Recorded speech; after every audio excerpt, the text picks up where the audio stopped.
itsura. Yan, may yungib sa loob. Diyan pala ilalagay yung ano, mga panggatong. Lalim pala, no?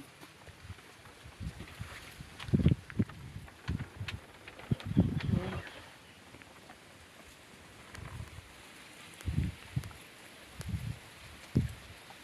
Kasi ilang yero ito, ang daming na ano.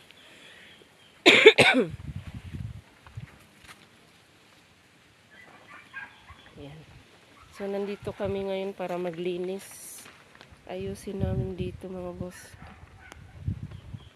Kaya may sinunog na dito kasi sinampulan, tinistingan namin ng isang araw.